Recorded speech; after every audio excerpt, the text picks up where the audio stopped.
सुखम धैर्यमाय तस्मै नमः धैर्यमाय तस्मै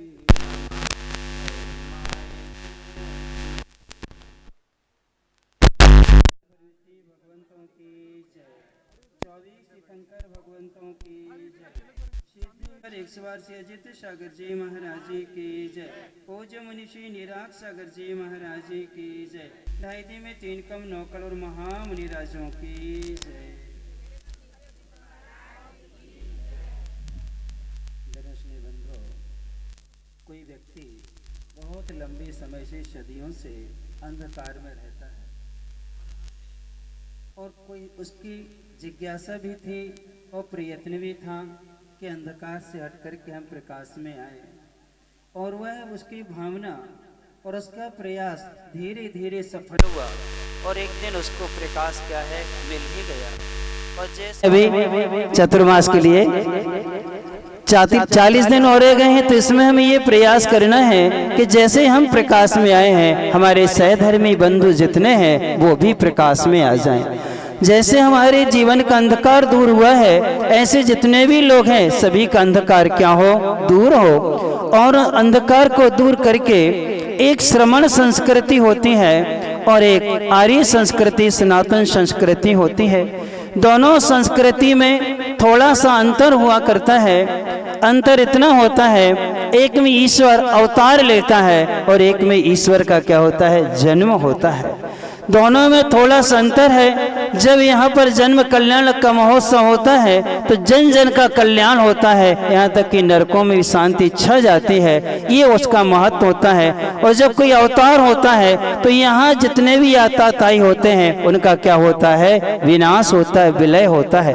अर्थात दोनों चीजें हैं कि लोगों के लिए सत्संस्कार एक खुशी को देते हैं, एक दुख के कारणों को दूर करने वाले होते हैं। इसलिए दोनों संस्कृतियां धर्म का ही कार्य किया करती हैं, इसलिए ज्यादा दोनों में कोई अंतर नहीं है। इसलिए आज थोड़ी सी अपन 3-4 बातों पर बात करते हैं।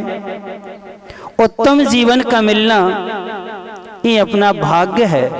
उत्तम जीवन इसलिए कि अपन चारों गति की 84 लाख योनियों में देखते हैं तो मनुष्य पर्याय को उत्तम पर्याय कहा गया है। मनुष्य पर्याय का मिलना, उत्तम जीवन का मिलना ये अपना भाग्य है।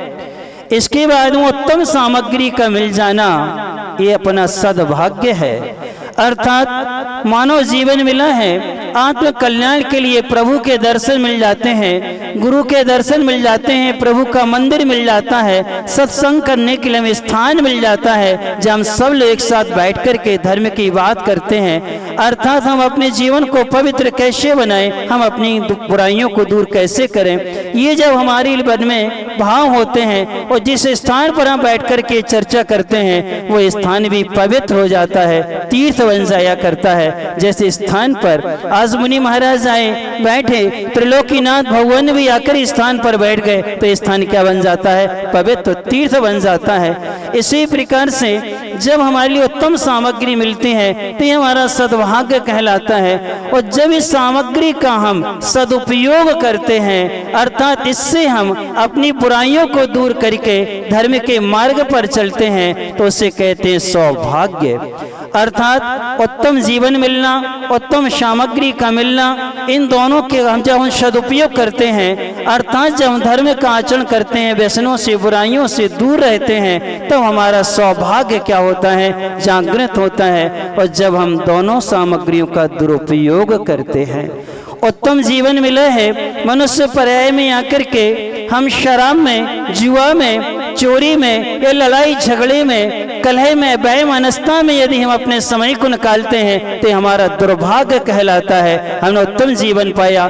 कई बार हम मंदिरों को लेकर के झगड़ा कर लेते हैं, कई बार हम संतों को लेकर भी क्या कर लेते हैं, झगड़ा कर लेते हैं। और ये जो है संत और मंदिर, ये दोनों जो हैं हमारे लिए सौभाग्य की चीजें हैं, लेकिन जब हम इनके निमित्त से कलह करते हैं, झगड़ा करते हैं या इनका दुरुपयोग करते हैं, इन स्थानों पर बैठकर के जब हम गांजा शराब आदि पीते हैं या वहां बैठकर के जुआ आदि खेलते हैं तो क्या कहलाता है, दुरुपयोग कहलाता है। इसका नाम क्या कहलाता है, ये दुर्भाग्य कहलाता है। इसलिए आज हमें सौभाग्य से सब चीजें मिली हैं, तो हमें जीवन ऐसा जीना है, क्योंकि बहुत सारी ऐसे प्रसंग आते हैं। एक आदर्श पुरुष राम हुए हैं जिनको मर्यादा पुरुषोत्तम राम भी कहा जाता है। उनको मर्यादा पुरुषोत्तम राम क्यों कहा जाता है, क्या कारण है? मात्र एक छोटी सी बात थी, क्योंकि जीवन में मर्यादा पाने के लिए त्याग बहुत करना पड़ता है। जब तक त्याग नहीं होता है तो मर्यादा और पुरुषोत्तम बन भी नहीं पाते हैं। राम ने अपने पिता की आज्ञा का पालन करने के लिए अर्थात अपने सारे सुख का क्या कर दिया? त्याग कर दिया। और सारे सुख को त्याग करके कहाँ चले गए? वन में गए। और जब वन में गए और वन में उनका कितना बड़ा टेंशन नहीं होता होगा, हुआ होगा कि नहीं हुआ होगा, कि जिनको राजा बनना है और राजा न बनने के बाद में छोटे भाई को राज मिल जाए। और जब वो वन में गए तो हम उससे पूछते हैं, वन में जब राम रहे हैं, 14 वर्ष वन में रहे, तो 14 वर्ष में कौन सा व्यसन किया? क्या उन्होंने कभी बीड़ी पी, तंबाकू खाई? क्या कभी उन्होंने कभी शराब का सेवन किया? क्या किसी जीव को सताया, किसी को मारा पीटा, कुछ भी किया? क्या कुछ भी नहीं किया। जहां भी गए हैं प्रत्येक जीव का क्या क्या उन्होंने कल्याण करते रहे। त्याग के माध्यम से जीवों की रक्षा करते करते 14 वर्ष का जीवन उन्होंने निकाला। कई राक्षसों को उन्होंने क्या क्या जो धर्मात्मा उपसर्ग कर रहे थे उनको संहार करते हुए वो निरंतर क्या है आगे बढ़ते गए, धर्म की रक्षा करते गए। इसलिए उनको क्या कहा जाता? मर्यादा राम पुरुषोत्तम कहा जाता है। तो क्या आज हम वो मर्यादा नहीं बनाना चाहेंगे? क्या आपका गांव क्या आज एक आदर्श गांव नहीं बन सकता? क्या आज हमारे गांव में भी ये व्यसन दूर हो जाए, अर्थात हमारे नगर में शराब पर प्रतिबंध हो जाए, हमारे नगर में मांस आदि अंडे आदि की बिक्री पर क्या हो जाए? प्रतिबंध हो जाए। हमारे नगर में तालाब आदि हैं, उनमें जीवों को मारने का कार्य क्या हो जाए? बंद हो जाए। यदि ये कार्य हम करते हैं तो मर्यादा पुरुषोत्तम राम के सच्चे भक्त कहलाते हैं कि वास्तव में हमने अहिंसा का जीवन दिया है। 14 वर्ष वो वन में रह करके जब उनने किसी को नहीं सताया, टेंशन में रहे तो ये भी नहीं सताया। हमारे लिए तो कोई टेंशन नहीं है, हम दूसरे जीवों को क्यों सताएं? जियो और जीने दो का संदेश दे करके हम अपने जीवन को पवित्र बनाएं। क्योंकि हमारे आचार्य भगवंतों ने बहुत संक्षिप्त में 5 सूत्र दिए हैं और 5 सूत्रों को हम मात्र 20 शब्दों में आपसे कह देते हैं। यदि वो 20 सूत्र हैं, 20 शब्द हैं, वे 5 सूत्र हमारे जीवन में आते हैं तो हमें राम और हनुमान और कृष्ण जैसा बनने के लिए कोई रोक नहीं सकता है। हमारा जीवन अपने आप क्या होता है? पवित्र बन जाता है। पहला है जियो जीने दो, हम भी जिए और दूसरे को भी जीने दो। अर्थात जो जो चीजें हमें अच्छी नहीं लगती हैं उसको भी तो अच्छी नहीं लगती होंगी, तो हम उसके साथ में वैसा व्यवहार क्यों करें? यदि कोई हमारे पास प्रति बुरा व्यवहार करता है, हमें अच्छा नहीं लगता है, वो भी तो एक आत्मा है, उसमें भी तो क्या है? जीव है, उसको भी तो बुरा लगता होगा। इसलिए उसके प्रति हम वैसा व्यवहार ना करें। एक जियो जीने दो, ये 3 शब्द हुए। फिर इसके बाद में है जो कहो वह करो, जो कहो वह करो, यानी हमने कहा है तो हमें क्या है? करना है। अपने वचनों की इतनी प्रमाणिकता होना चाहिए कि शत्रु भी तुम पर क्या कर ले? विश्वास कर ले। युधिष्ठिर जब दुर्योधन को मालूम चला कि अब सब कुछ हम कैसे जीतेंगे, तो कह ले जीतने का उपाय यदि चाहिए तो युधिष्ठिर से मिलेगा। किससे मिलेगा?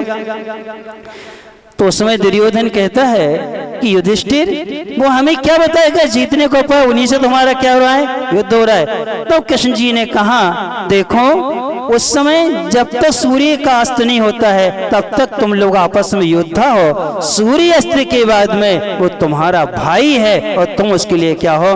भाई हो। तुम जाओ, तुम उपाय मिलेगा। और दुर्योधन गया और जाकर के युधिष्ठिर से पूछा कि अब इसका कब अंत होगा, हम ये तो कैसे जीतेंगे? तो नितनी कहा उपाय तुम्हारे घर पर है, तुम जाओ, तुम उपाय मिल जाएगा, तुम्हें कोई नहीं मार सकता, तुम अजय हो जाओगे। कहले क्या उपाय है? कहले जाओ अपनी माँ से निवेदन करना, और तुम्हारी माँ क्या है? सती है, शीलवती नारी है, उन्होंने अभी तक किसी का चेहरा नहीं देखा है, और जैसी आंखों की पट्टी वो उतारेंगे तुम्हारे शरीर को देख लेंगे, तुम्हारा शरीर क्या हो जाएगा? वज्र का हो जाएगा। इसलिए जाओ, उपाय कहाँ है? तुम्हारे घर पे है। किसने कहा?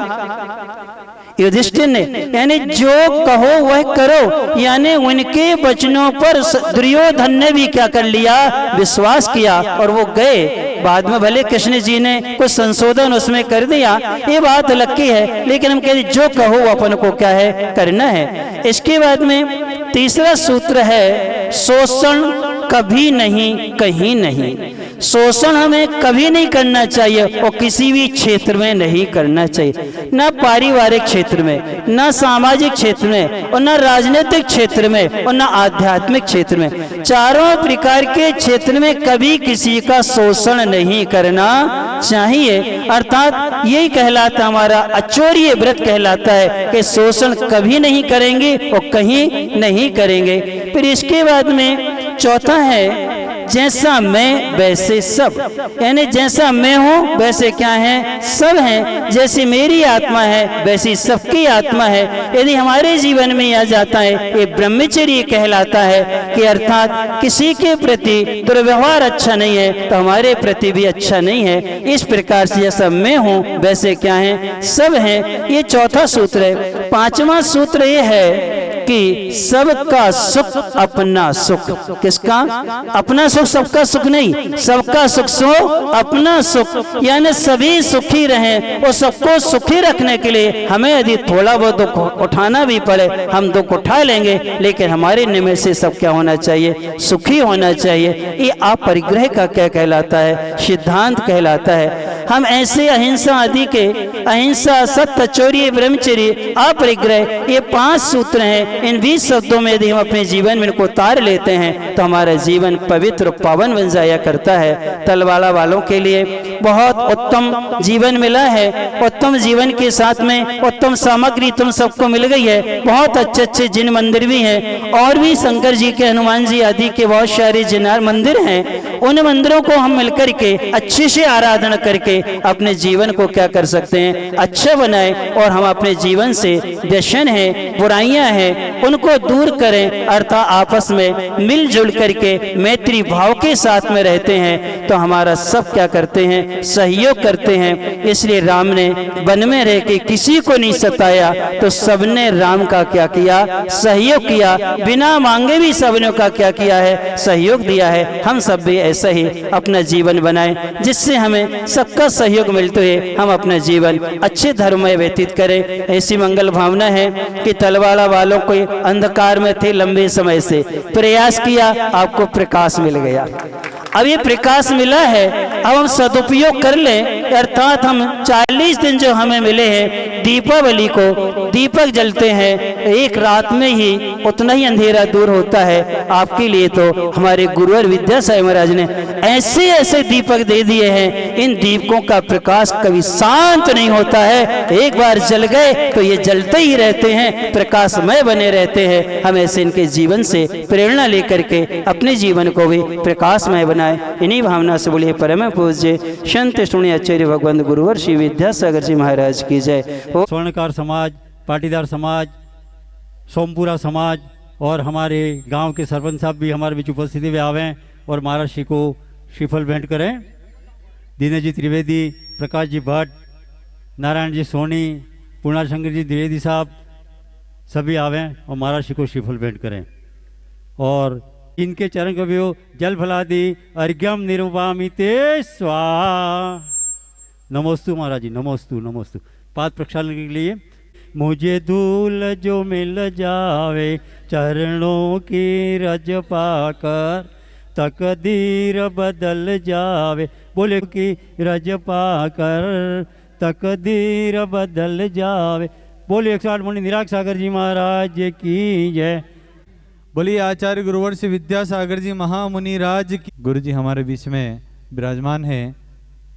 जैसा कि कमलेश भाई का आदेश हुआ, 29 तारीख को रविवार को आगामी जो हमारा विधान अष्टानी का पर्व में जो विधान आयोजित होना है, कल्पद्रुम महामंडल विधान, जिसके पात्रों का चयन 29 तारीख रविवार को प्रतिष्ठाचार्य प्रदीप भैया सुयस जी के सानिध्य में सभी क्रियाएं, सभी पात्रों का चयन होगा, सभी अपनी मानसिकता बनावें और रविवार को सभी को वहाँ पर अपने नौरे में उपस्थित होना है। भवनाथ म्यूजिकल ग्रुप के भाई श्री कल्पेश जी जैन, मुकेश जी जैन, तीर्थेश जी और अंकित जी गोड़ा, उनको आमंत्रित करता हूं, वो मंच पर आकर श्री समाज का सम्मान प्राप्त करें। भाई श्री कल्पेश जी, मुकेश जी, तीर्थेश जी और अंकित जी के कार्यक्रम के लिए उपयोग के लिए काम में आएगी और ग्राम पंचायत ने उसके लिए सारे जो दस्तावेज कागज वो तैयार करके रखे। आने वाले रस उत्सव में इसी जमीन पर रस उत्सव का कार्यक्रम होगा। इसी के धन्यवाद। धन्यवाद। एक बार पुनः सभी दोनों हाथ जोड़ के तालियां बजाएंगे। चलिए साहब, घर परिवार में जो भी है बच्चे सब आ जावे यहाँ।